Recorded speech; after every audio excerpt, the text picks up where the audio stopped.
विकसित भारत का अमृतकाल, सेवा सुशासन, गरीब कल्याण के 11 साल। पालघर बीजेपी की पत्रकार परिषद पालघर से ब्यूरो मयूर ठाकुर की रिपोर्ट। भारतीय जनता पार्टी पालघर की ओर से आज पालघर में गरडी अंश मिनिस्टर गणेश नाईक पत्रकार परिषद को संबोधित किए।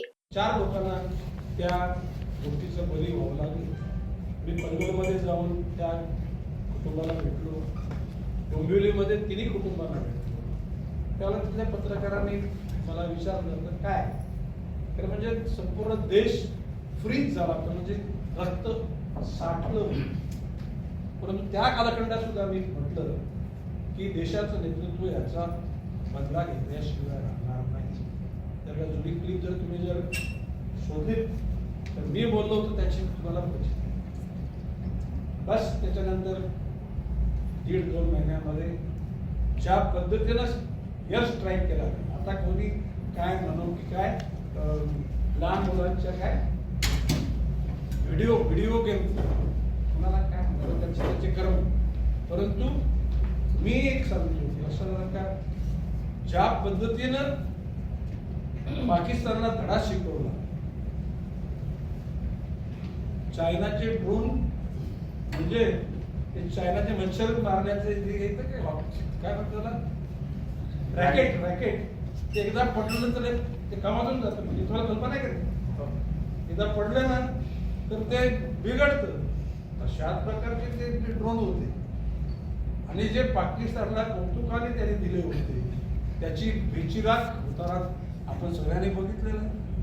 आता पाकिस्तानला नुसता धडा नाहीये, जगातील काही जे घटक आपल्या देशाविषयी आकस बाळगून आहेत त्यांना सुद्धा तो एक प्रकारचा धडा मिळाला।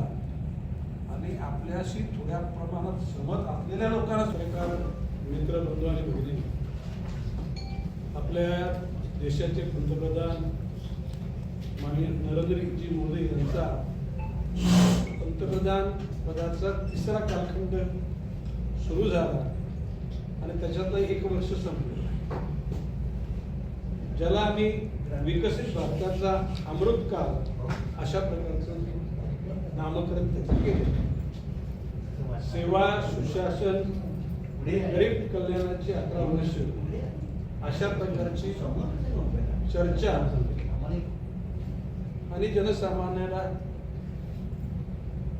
माहिती देण्याचं काम आम्ही सुरू केलं। आपल्याला आठवत असेल 2014 साली ज्याला माननीय पंतप्रधान नरेंद्र मोदी हे पंतप्रधान झाले त्यावेळेला देशामध्ये तंत्रज्ञान इतकं विकसित नव्हतं।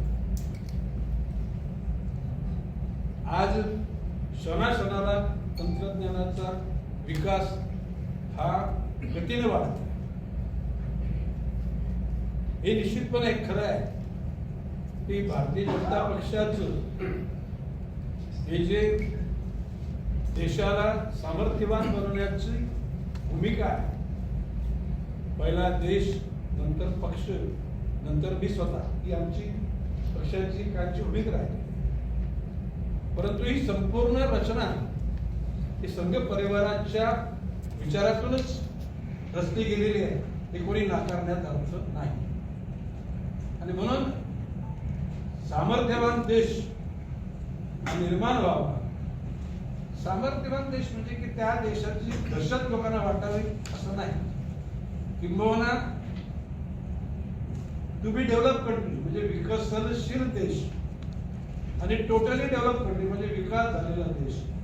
अशा स्थितीमध्ये भारत साधारण 25 वर्षापूर्वी टू बी डेव्हलप कंट्री मध्ये त्याचा समावेश व्हायचा आणि आपल्याला सुद्धा